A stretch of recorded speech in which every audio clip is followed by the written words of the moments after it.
Well, hi everybody. It's the 26th of June and today is a day trip to Zaporizhzhia. So hopefully the following collage of video clips that I've taken during the course of the day will give you a flavour of what I've been up to. Hope you enjoy it.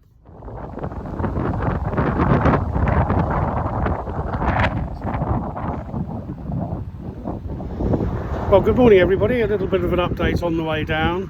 I'm not that far from Zaporizhzhia now.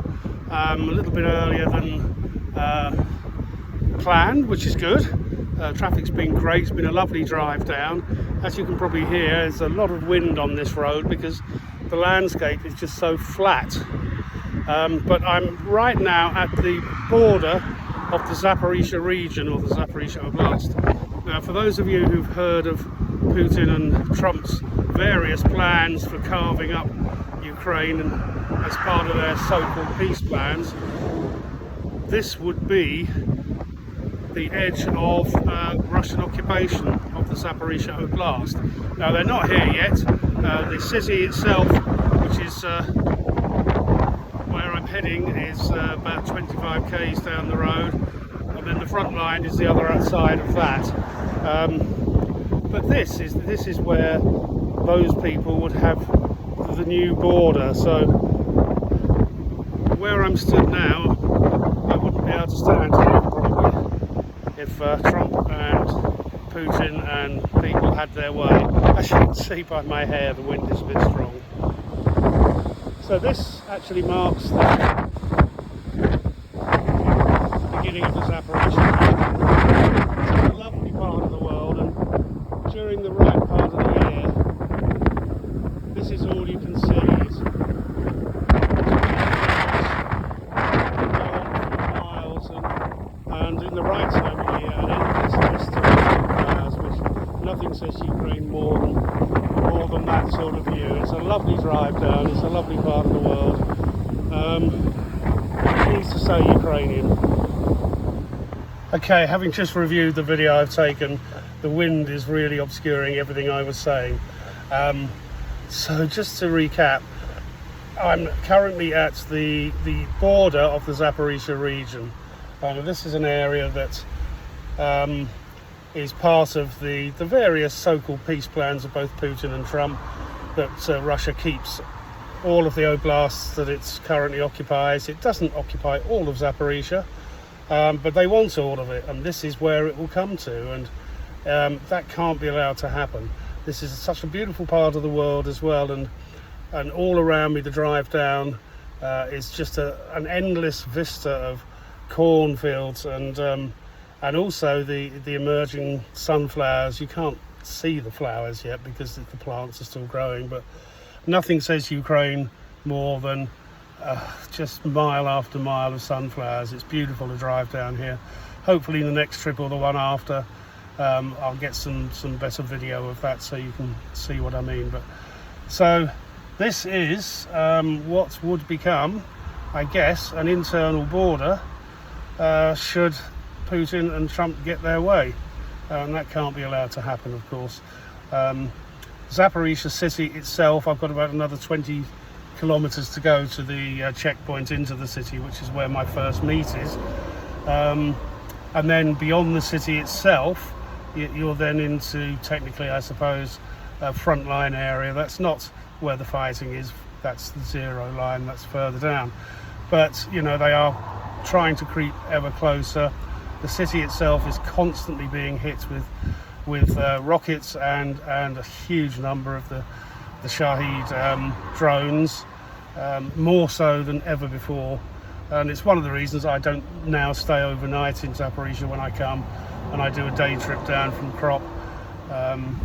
No point in hanging around and getting accidentally caught under the debris from a Shahid that's been successfully shot down by the air defence. And they're very good at getting a lot of them.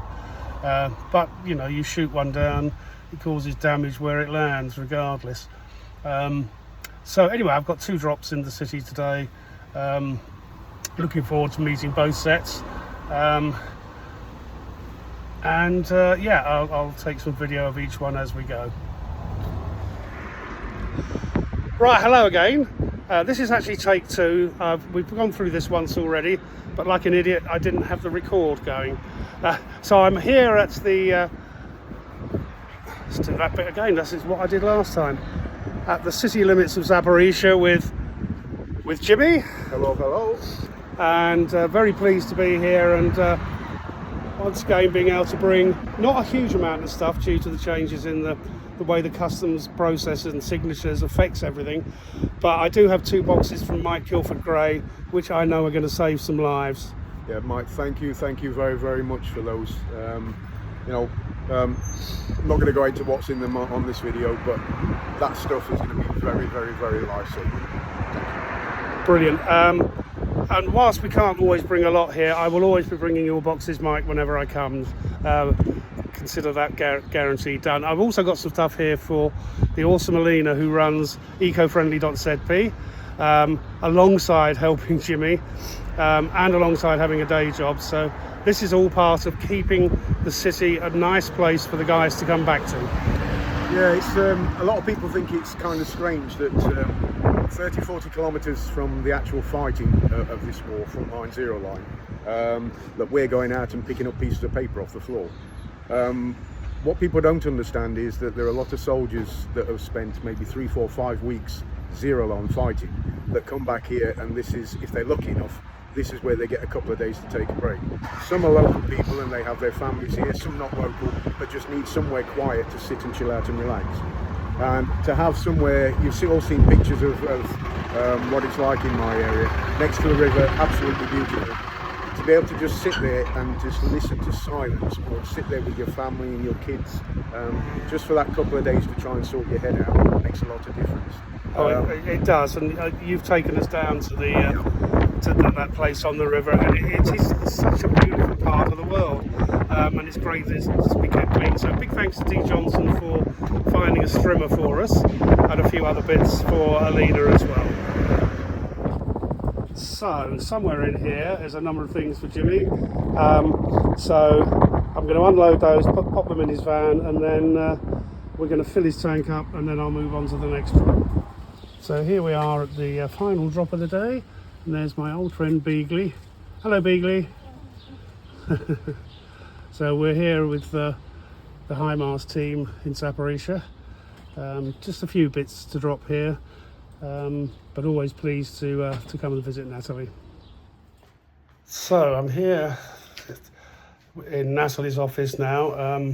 Managed to find a few things to give her. So big thanks to Irina for the webbing, to Valentina for the coffee and tagament, to Taras the priest for the gloves and the emergency blankets.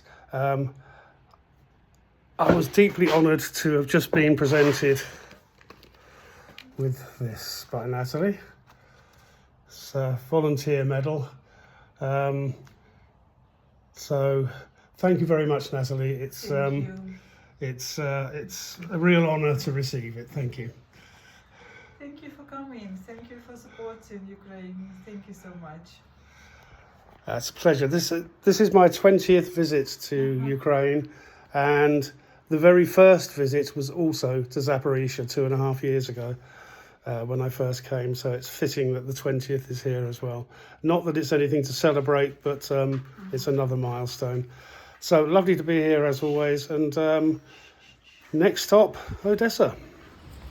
Sometimes it just happens that we deliver something and it gets immediately given to somebody. So Irina in Brighton, thank you ever so much. That webbing you gave me only a few days ago is now, together with some other uniforms supplied by Natalie, going to a soldier who's going to fight for his country. Slava Ukraini! Well, I hope you enjoyed those few clips there that give you a taste of what I did today on my day trip to Zaporizhzhia. Now, I'm back in the hotel in Kropyvnytsky now, and I'm going to have a well-earned sleep until tomorrow, when there will be a day trip to Odessa. Till then, bye-bye.